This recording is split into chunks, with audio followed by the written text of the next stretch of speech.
دو دن پہلے جو 94 تک فری مارکیٹ میں گئے تھے اور آج 90 تک آ گئے، یعنی کہ 4 پہ گرے۔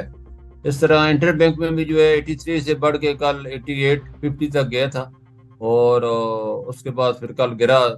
دوبارہ 86 تک آیا، اور آج جو ہے 84-50 میں اور 85-50 میں کلوز ہوئے۔ تو ابھی تھوڑا سا خبریں اچھی آئی ہیں، کیونکہ ایک تو سعودیہ نے $2 ارب کی جو ہے سیف ڈپازٹ کا برآمد کر دیا، جو آئی ایم کی ڈیمانڈ تھی، اور دبئی نے کہا جی بہت جلد ہم بھی $1 ارب دے دیں گے، تو $5 ارب کی جو ان کی ڈیمانڈ تھی وہ تو فلفل ہو گئی ہے۔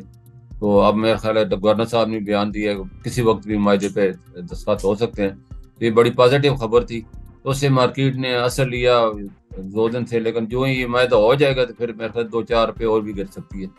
تو انٹرنیشنل تو ڈالر بہت گر رہا ہے، کیونکہ ہمارے پاس ڈالر ہے نہیں، تو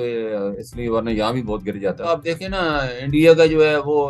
تقریباً 82 ہے، بنگلہ دیش کا 95 ہے، اور تو اور افغانستان دیکھ لیں اس کا 92 ہے، تو ہمارا روپیہ تو بہت زیادہ ہے، یہ ہمارا ریٹ تو اس کا 200 ہے، لیکن وقتی طور پہ کیونکہ ہمارے گیپ اتنا بڑھ چکا ہے، پورٹ بل اتنے زیادہ، کنٹینر 7,000 تھے، ابھی بھی 4,000 کھڑے ہیں، 3,000 کلیئر ہوئے ہیں، اور مزید ان میں اضافہ بھی ہو رہا ہے۔ اور دوسرا افغانستان کے ساتھ ہمارا مسئلہ ہے، جو کہ ہماری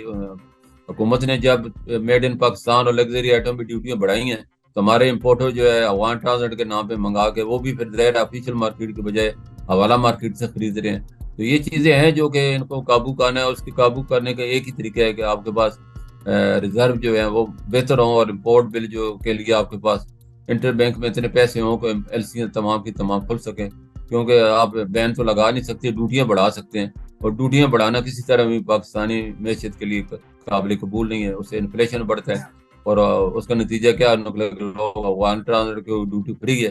تو یہاں سے مال وہاں بیچتے ہیں، وہاں سے پھر واپس اسمگلنگ کر کے لے آتے ہیں۔ ایک لمبا پروسیس ہے، لیکن وہ کیونکہ مارجن بہت زیادہ ہے، تو حکومت اس پہ بھی غور کر رہی ہے۔ پچھلے سال اگر ہماری جو امپورٹ ڈیوٹیوں پہ 3,100 کی کلیکشن تھی، اب وہ کم ہو کے 50% کم ہو چکی ہے ابھی تک، کیونکہ امپورٹ ہی نہیں ہو رہی، اور نہ ڈیوٹیاں کوئی دے رہا ہے، سارے اسمگلنگ کے ذریعے اپنا مال ایران سے اور افغانستان سے منگا رہے۔ تو یہ چیزیں بھی ہے، اس کے لیے امپورٹ حکومت کو جو ہے پوری کوشش کر رہی ہے کہ ہمارے کسی طرح آئی ایم ایف کا پروگرام اویل ہو جائے، اور دوست ممالک سے ہماری جو $23 ارب آنے ہیں وہ آ جائیں۔ $6 ارب جون تک دینے ہیں گورنمنٹ نے، اور $10 ارب کو بھی مینٹین کرنے ہیں۔ تو اللہ کرے گا انشاءاللہ پوری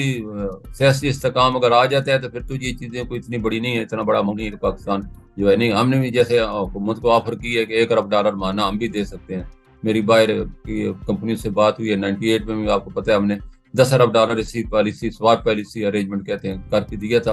اور ابھی ہم نے ان کو آفر کیا کہ اگلے 2 سال میں $25 ارب ہم اس قابل ہیں کہ آپ کو دے سکیں۔ اگر یہ ہمارا بھی پرپوزل منظور ہو جاتا ہے تو میں سمجھتا ہوں یہ جو ڈالر ہیں یہ اپنے ریزرو بلڈ کیے جائیں، اور روپے کو اس سے بڑا سہارا ملے گا۔ مزید نیوز اپڈیٹس اور ڈیجیٹل سٹوریز کے لیے سبسکرائب کریں ڈان نیوز پاکستان۔